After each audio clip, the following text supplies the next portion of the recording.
without wasting your time.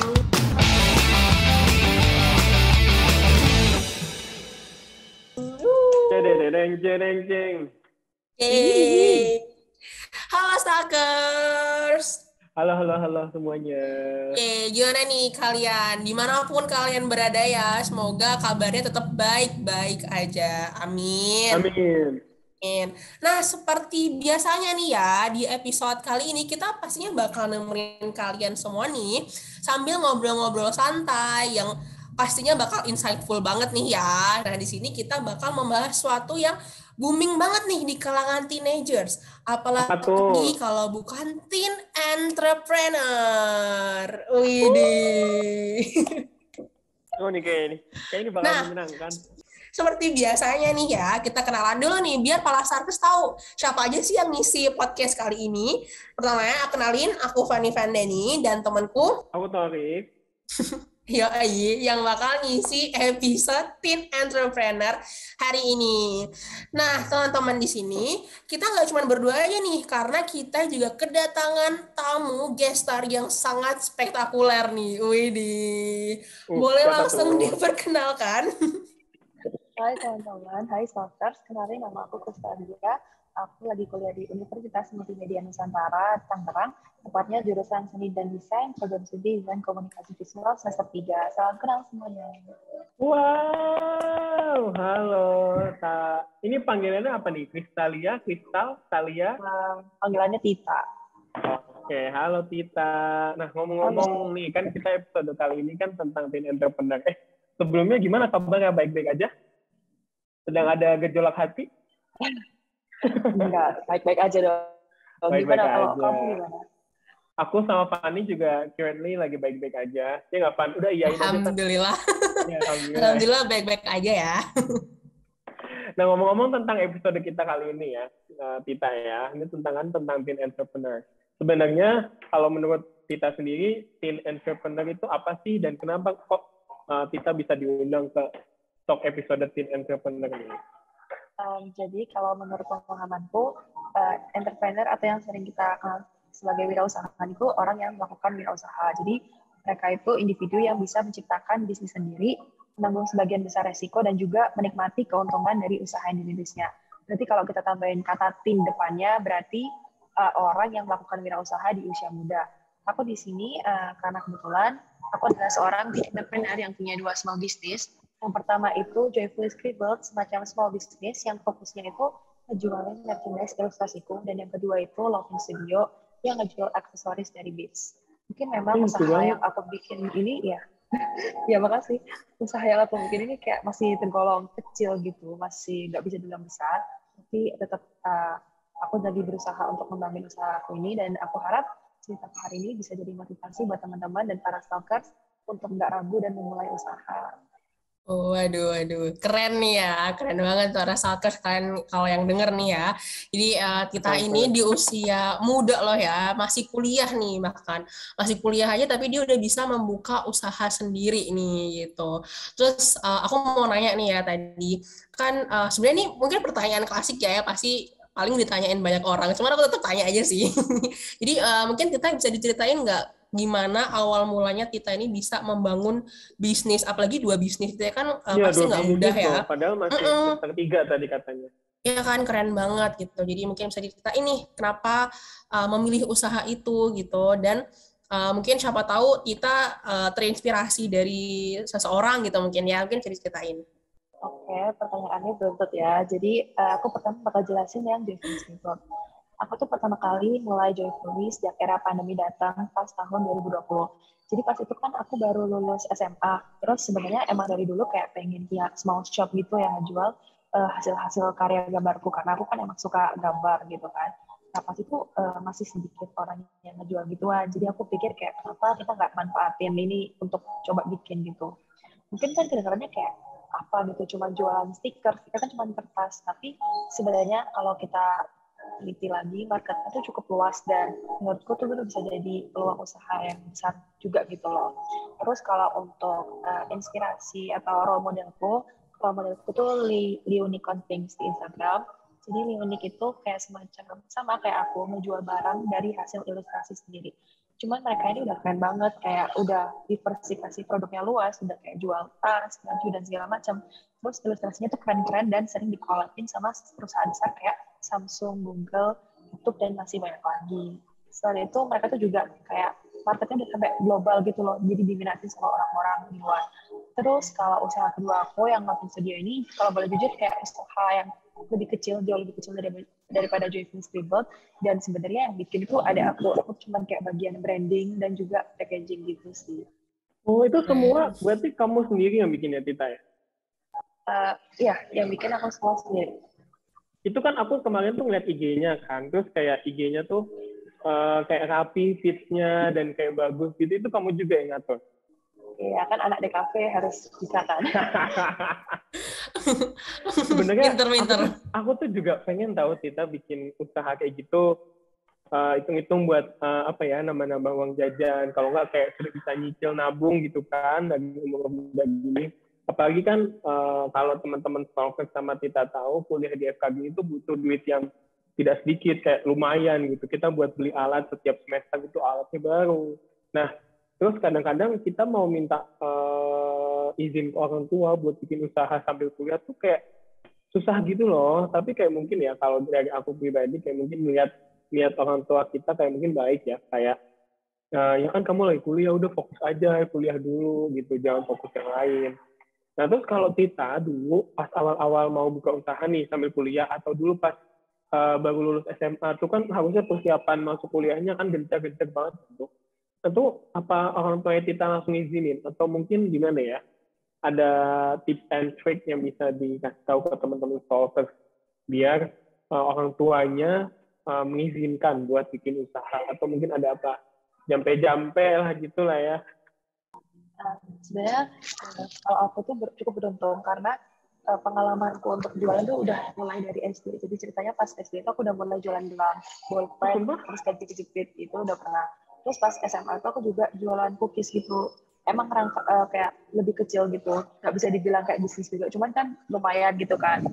Terus kalau aku sendiri sih pas yang aku mulai yang pas SMA kuliah ini nggak ada izin di mana ya, karena kan usaha aku kebetulan cuma stiker yang modalnya tuh jauh lebih murah dibanding produk-produk lainnya. Cuma benar sih kalau misalnya lebih baik itu kita minta izin dulu ke mereka, karena gimana kan kita tuh masih berada di bawah naungan mereka, terus kuliah kita juga masih ditanggung sama mereka biayanya. Kalau kataku sih tipsnya, pertama kita tuh harus buktiin kalau misalnya kita tuh niat dan punya usaha, kalau kita tuh apa ya, kayak berusaha meyakinkan mereka kalau misalnya kita ini benar-benar mau fokus ke jalan yang kita jalanin sekarang ini gitu. Terus kalau bisa sih menurutku modalnya itu dari diri sendiri. Kenapa? Kalau dari diri sendiri itu kan anggapannya untung dan rugi itu yang nanggung kita dong. Jadi nggak bakal kena omel kalau misalnya ternyata rugi pas awal. Karena kan kita nggak pernah tahu ya. Bener-bener. Jadi kalau misalnya kita pakai uang dari orang tua itu agak susah sih kalau rugi. Mungkin kan bisa jadi kita kayak mereka kayak, aduh nggak usah deh, kamu malah habis-habisin uang. Mending kamu fokus kuliah aja gitu kan. Terus yang terakhir, mungkin kamu juga harus buktiin meskipun kamu tuh ada kesibukan kerja, kesibukan bisnis, kamu tuh tetap mendahulukan kuliah dalam artian nilaimu tuh masih bagus, tugas kita juga masih dikerjain semua gitu. Jadi gimana kuliah tuh tetap yang nomor pertama, tapi masih bisa bagi waktu juga ke yang kerjaan. Itu sih kalau tips dari aku. Gila ya, Tita bagus ya. Keren. Ini, Van. Keren banget. Aku mau tanya deh. Iya, aku mau tanya deh. Tadi kan kita bilangnya kalau modal tuh diri sendiri ya. Kalau Tita, berarti gimana modalnya tuh berarti dari uang tabungan sendiri kah atau gimana? Iya, jadi kan aku jualan stiker. Nah, stiker itu modalnya cukup kecil pertamanya. Pertama kali aku jualan itu sebenarnya modalnya cuma 80.000 awalnya. Terus kan lama-lama semakin besar ya, dari uang sendiri gitu. Keren ya, Ricky agak merinding ya dengernya. Ya. Kayak hebat banget tahu, kayak bisa bikin gituan. Kayak aku nggak kepikiran sih kayak aku mau usaha, aku mikirnya kayak makasih loh. Aku harus kuliah nih, aku harus gini. Lo nggak ini pujian tulus buat Tita dan usaha-usahanya, soalnya memang tidak banyak gitu loh Tita yang di usia kita tuh sudah mau buka usaha, istilahnya sudah mau berani nyemplung di dunia yang susah itu. Iya benar-benar. Apalagi sebenarnya paling susah tuh lebih ke konsistennya nggak sih? Kayak kalau konsistennya tuh bisa, pasti lebih bakal lebih bagus gitu usahanya. Cuman kalau misalkan kadang ada nih orang yang sukanya ya udahlah iseng-iseng buka usaha gitu, terus akhirnya malah ya udah nggak konsisten, akhirnya ya selesai gitu. Iya benar. Jadi ya kan. Tadi kita balik lagi nih ya, tadi kan kata Tita sebenarnya salah satu faktor yang paling sulit itu adalah minta izin ke orang tua nih ya, karena emang sebagian orang tua tuh pasti juga takut nih kalau misal anaknya nggak bakal balik modal atau kayak bahkan bisa aja rugi gitu kan. Nah jadi para stalkers di rumah atau dimanapun kalian berada nih ya, jadi saat kalian ini sekiranya sudah niat untuk membuka suatu usaha, pastiin kalian itu untuk tidak meminta modal dari orang tua gitu. Bener banget kata kita. Jadi mending pakai modal sendiri aja. Jadi biar kalau untung ya untung sendiri, rugi ya rugi sendiri gitu kan. Kalau misalnya nanti kalian dapat untung terus kayak bisa dikasih ke orang tua tuh malah lebih hebat lagi loh teman-teman ya kan, karena kan udah dikasih istilahnya dikasih kesempatan gitu ya, harus habis itu ngasih uang ke orang tua gitu, pasti tambah disayang, tambah dipercaya juga nih untuk membangun suatu usaha sendiri. Jadi poinnya plus gitu. Tapi disclaimer nggak sih Tita, doesn't mean kita mau buka usaha itu nggak boleh minta modal ke orang tua kan, itu masih boleh, cuman kalau modal sendiri lebih baik gitu, maksudmu gitu kan? Iya benar-benar. Iya benar. Iya benar. Maksudnya bukan yang kayak semua minta modal orang tua gitu ya. Jadi nggak apa-apa, sebisanya kalian aja gitu. Cuman lebih baik modal sendiri gitu. Ya kan kita? Benar. Soalnya kan kalau keluargaku orang tua aku tuh kebetulan mereka memang kan pertama dari uang aku sendiri. Cuman karena usahanya semakin maju, mereka pasti kayak tergerak itu hatinya buat bantu aku. Memang nggak langsung secara uang, mungkin kayak bantu packingin, bantu nganterin aku ke tempat printing gitu. Iya benar. Tapi nih, kita kalau ngomongin soal modal nih, BTW, busway nih ya, sebenarnya kan nggak semua usaha itu membutuhkan modal yang besar. Kayak kalau tadi Tita 80.000 cukup, dan ada orang yang mungkin usaha butuh lebih kecil atau lebih besar, we don't know ya. Yang penting cukup. Tapi di sisi lain, karena modalnya sedikit, kita harus mengerjakan marketing atau pemasaran yang lebih gencar, lebih kenceng gitu. Nah, kira-kira kalau menurut kita nih, dari sekian banyak usaha yang cocok buat anak kuliahan itu usaha apa sih, Tita? Banget ya. Dulu tuh aku sempat jualan lukis ke SMA. Tapi itu laku banget dan modalnya tuh nggak seberat itu. Jadi kayak maksudnya masih bisa kalau kita keluar sendiri dari uang jajan. Terus kalau misalnya kalian punya passion di masak atau baking, buat banget sih coba untuk jualan food and drink. Terus kalau misalnya kalian pengen cari sesuatu yang mungkin nggak pakai modal sama sekali, itu sebenarnya ada. Sekarang itu ada yang namanya Fiverr kan. Kalian bisa nawarin jasa, misalnya kalian buka jasa desain, jasa editing, atau misalnya kayak jasa kayak ketik-ketik, atau misalnya jasa nge-translate. Itu kan kalian nggak perlu modal sama sekali kan. Jadi kayak modalnya itu dari diri kalian sendiri sama dari skillnya kalian dan mungkin ide gitu. Jadi nggak ada kata kayak, aduh capek nih harus keluar uang buat bikin usaha. Nggak ada sih. Kita tuh bisa pakai yang ada aja sekarang gitu. Iya benar-benar. Jadi intinya kayak ya memaksimalkan potensi diri gitu ya Tita ya. Iya. Iya benar-benar. Terus aku juga ini sih sering lihat teman-temanku gitu waktu kuliah gitu ya, kayak pagi-pagi gitu biasanya kan, ingat nggak sih kalau offline dulu itu ada yang tiap pagi biasanya jualan makanan gitu. Iya kan? Lagi itu rapat mereka angkatan ada yang jualan buin gitu kan. Nah, pizza gitu-gitu kan dijual berapa. Nah, itu tuh mereka tuh pintar mencari peluang dan sasarannya tuh tepat. Jadi mungkin salah satu tips and tricks juga ya buat para stalkers, pastiin target sasaran kalian itu tepat pada orangnya gitu, dan pinter-pinterlah cari peluang gitu. Atau mungkin itu nggak sih, Tita BTW itu nggak suka nge-thrift gitu nggak? Itu sudah menjadi hobiku sejak COVID. Oh, sumpah? Kamu biasanya kalau nge-thrift di mana? Selain di TP pagi di mana? Nah, aku nge-thriftnya masih nggak bisa langsung karena masih takut-takut keluar-keluar yang ketemu banyak orang. Jadi aku di online shop aja sih. Cuma dulu kan banyak sering nemu yang emang harganya rendah dan juga bagus gitu. Kayak itu akunnya We Are Thrift. Iya, ada salah satunya. Tapi aku juga sering kayak beli yang thrift reward gitu loh. Kalau reward kan kayak lebih unik gitu kan, gara-gara dia udah dibikin ulang gitu ya. Iya iya gitu. benar. Tapi kayak aku seringnya kalau tempat-tempat yang rework itu nggak cukup gitu loh, Tita. Kayak dia tuh bikinnya kecil, kalau nggak buat cewek, aku kayak Iya. gede gitu loh. Iya, tadi Susah sukanya gitu loh. oversize soalnya. Oh, iya. Itu Iya. kalau menurut kamu, kalau menurut Tita, kira-kira sebenarnya jualan thrift itu bisa jadi sebuah usaha yang cocok nggak sih buat anak muda dengan effort yang harus dikeluarkan sekian, modal sekian. Kira-kira menurut kita thrift store tuh cocok nggak sih? Atau menurut kita thrift store itu buat orang yang udah kerja aja, kalau nggak udah lulus kuliah gitu. Sebenarnya kalau menurutku sih balik lagi kayak thrift itu kan sebenarnya kayak itu harus menjual barang-barang yang emang dia itu apa ya, barang-barang yang bekas atau kayak second hand gitu. Sementara kalau menurut pengamatanku banyak orang Indonesia tuh yang kayak salah paham, malah pikirnya thrift itu kayak baju yang lagi estetik atau yang lagi keren sekarang terus mereka jual Bener aja. banget, sumpah. Gitu ya kan.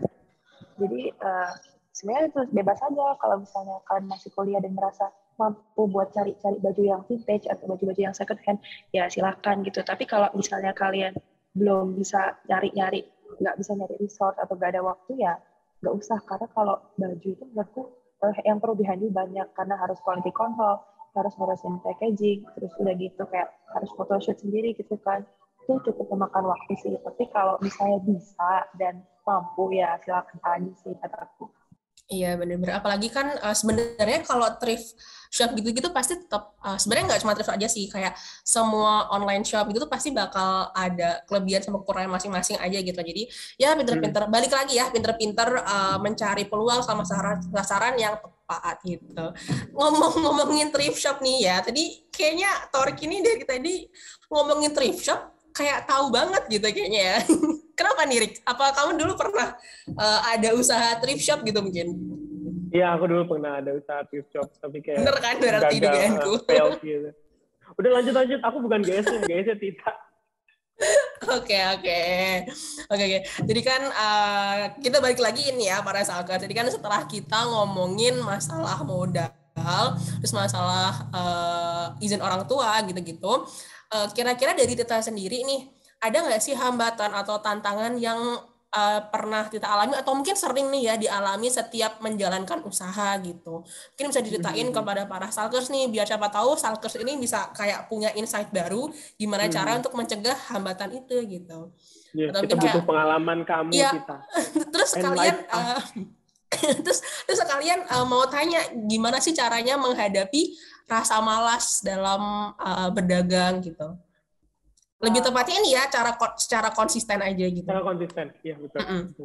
Tantangan terberatnya itu bagi waktu ya antara usaha dan kuliah, karena kebetulan kerjaanku tuh berkaitan sama gambar dan kuliahku tuh juga berkaitan sama gambar dan atau desain. Jadi kayak susah sih bagi waktunya, mengingat kayak aku harus gambar yang ini dulu atau gambar yang buat kerjaan juga gitu, kayak switching terus gitu kan. Jadi tantangannya itu harus prioritasin jadwal yang mana dulu.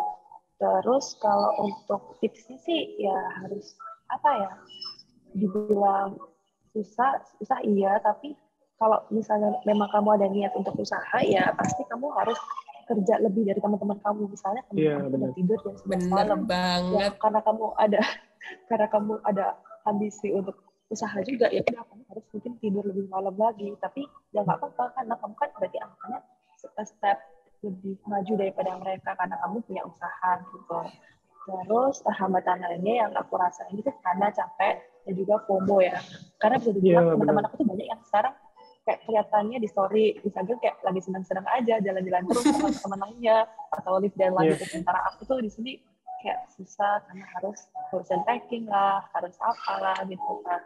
Dan kalau tipsnya sih mungkin apa ya, jujur kalau boleh jujur aku memang lagi struggling sih kalau ngadepin yang FOMO atau lihat orang kayak mereka jalan-jalan. Mungkin tipsnya ya apa ya, lebih yakinin diri kalau ya nggak apa-apa karena aku tuh udah milih jalan ini, ya harus aku jalanin. Terus mungkin juga jangan kerja terus-terusan, tapi juga cari quality time sama diri sendiri gitu sih.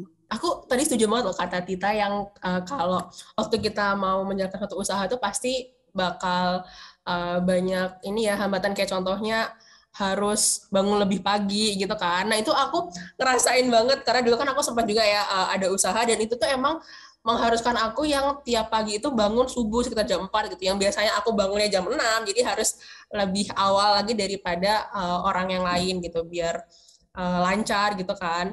Keren. Memang harus banyak yang dikorbankan ya untuk mencapai suatu tujuan. Widih. Wah banget ya Keren berarti kan? ya.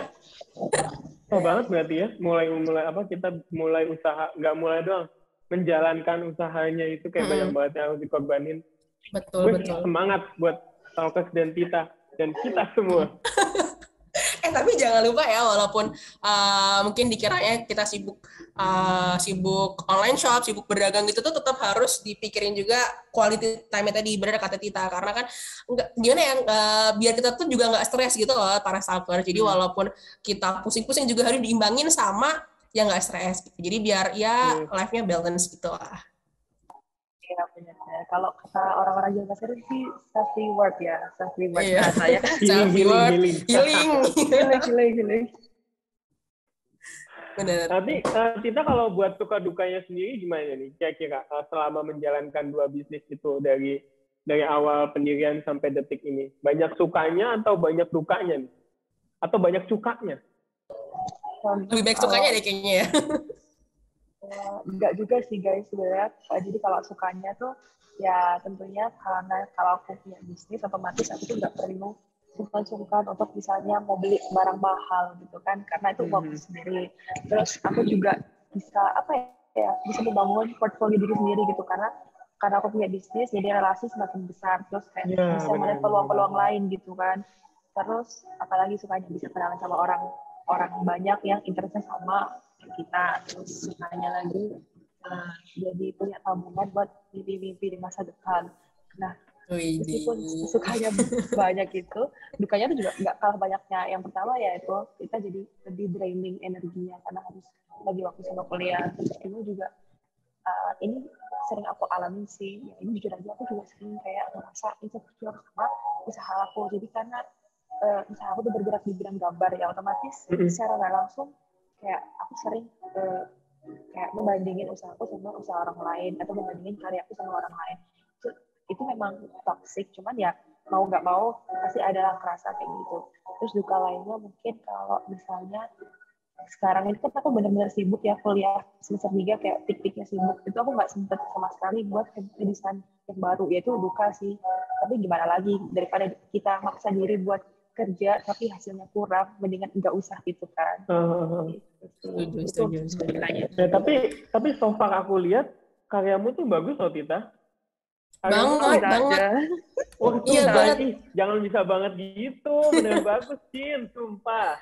Terus. Iya, apalagi fits-nya tuh loh kayak estetik banget. Iya nggak sih, kayak fitsnya tuh warna-warna pastel gitu, vibes-nya aku kayak suka banget ambience. Emang teens banget gitu ya. Tapi sebenarnya perjalanan kamu dari awal sampai sekarang tuh, apakah kamu merasa worth it dengan semua effort yang kamu keluarin buat ngebangun usaha kamu? Jujur aku tuh malah kayak gak nyangka bisa sebesar ini. Jadi tuh goalsku tahun ini tuh awalnya dapat followers 6.000. Ternyata kan sekarang followersku di Instagram 10.000 gitu. Malah kayak shock gitu. Jadi kalau ditanya worth it apa enggak ya, tentunya sangat worth it dan melebihi worth it gitu loh. Iya benar. Tapi pasti pengorbanannya juga nggak sedikit nggak sih, biar sampai 10.000 ini bahkan belum akhir tahun, ini baru November nggak sih? Besok waktu akhir tahun udah 20.000, amin. Amin ya. Amin, kita bantu amin aja ya. Amin aja. Tadi mau nanya apa? Ya aku mau tanya tadi kok bisa gitu dari Tita dari 6.000 terus nggak sih dari 0 berarti ya, dari 0 followers jadi 10 followers, itu marketingnya gimana? Kamu marketing di mana aja, atau mungkin kayak kamu ada AdSense di Instagram atau kayak TikTok gitu? Jadi pertamanya itu account yang aku pakai itu sih account gambar-gambar gitu, dan followersnya memang pas itu pertama kali sih dikit, cuma teman-teman aku aja. Cara aku buat memaksimalin marketing itu dengan aku dulu, ini cara boro-borohan cuman bener-bener work ya. Aku tuh nge-DM satu-satu orang yang kayak suka nge-share tentang stiker-stiker atau gambar-gambar gitu loh. Jadi kayak aku bener-bener nge-DM mereka satu-satu kayak, hai, kita ini dari Festival, kita kayak jual ini gitu. Iya, jadi kayak semacam marketing door to door gitu loh, padahal kan jadi online shop ya. Cuman itu caranya benar-benar ampuh gitu karena orang-orang Tapi jadi work tahu. kan, tapi work kan. Iya benar. Terus cara lain itu ya AdSense juga. Terus aku nggak pernah endorse sih karena menurutku nggak sesuai sama jenis bisnis yang aku gelutin karena aku bukan fashion kan. Benar-benar. Terus cara lain itu mungkin ini sih kayak perbanyak penggunaan hashtag sama nge-spam like orang-orang yang nge-share tentang hal yang berbau stiker. Kan aku Twitter toko stiker, jadi aku ya misalnya lihat account-account stiker, aku spam like mereka. Kan mereka jadi kayak kepo, siapa ini nge-spam like aku gitu. Bener, ya itu pinter sih marketingnya. Terus tadi aku mau tanya kan, aku tertarik ya. Aku sangat penasaran, aku kepo banget. Aku juga penasaran banget nih sama marketingnya Tita ini.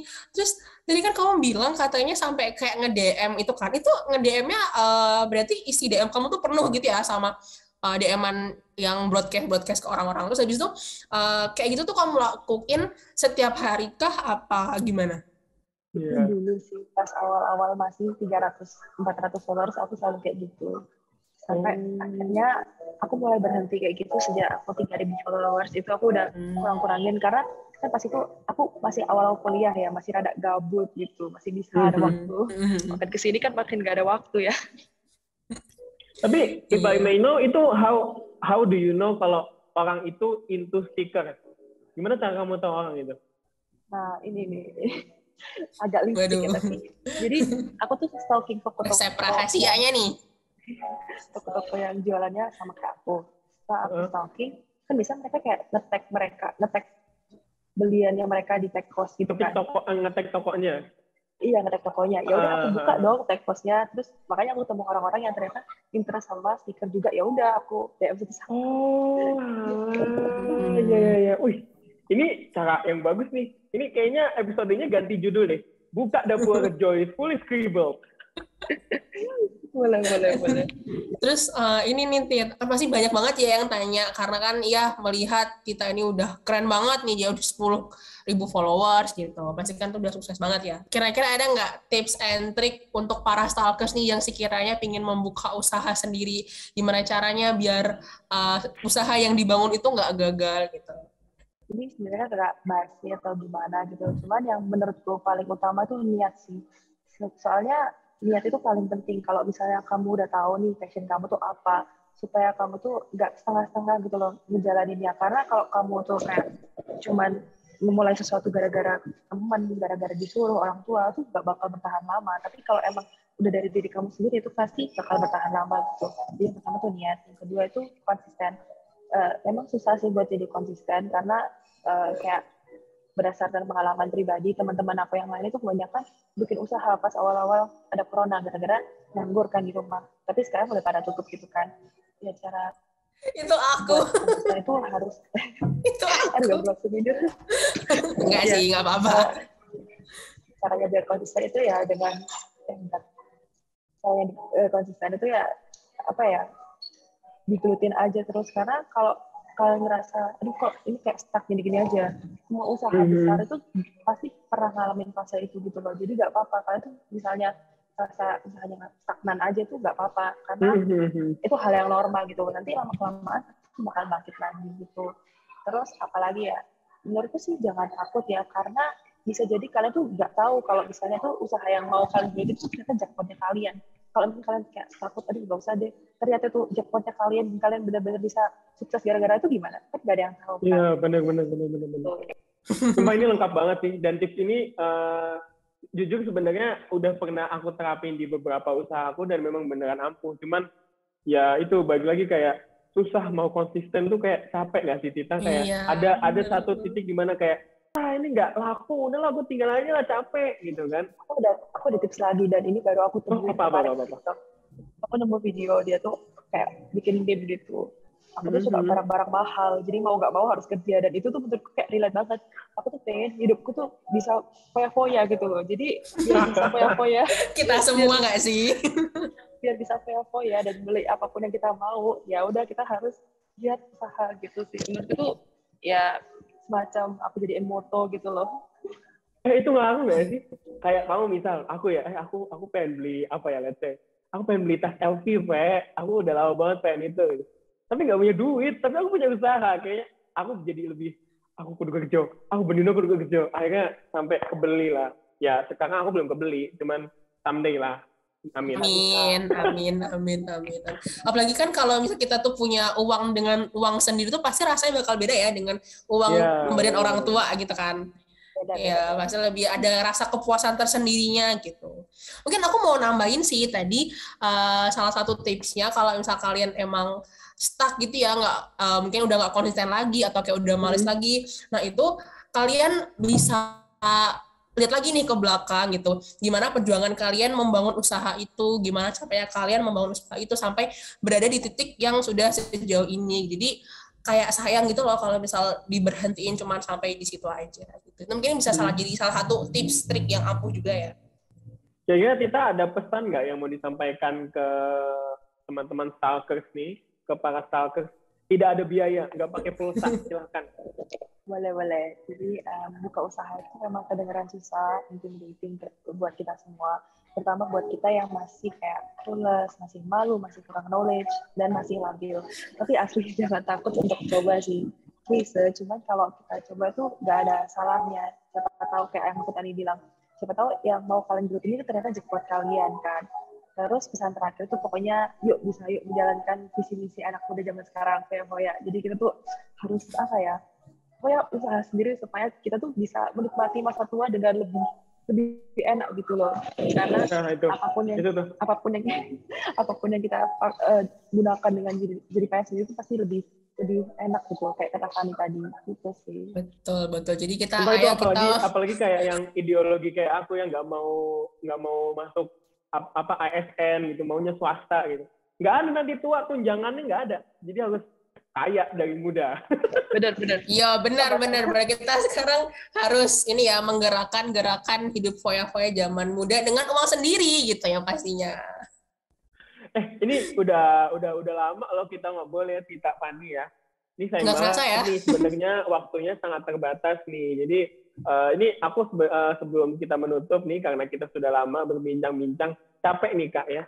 Aku mau ngucapin terima kasih banget ke Tita dari Joyfully Scribbled dan Lovin Studio karena sudah mau kita ajak sharing, ngobrol-ngobrol.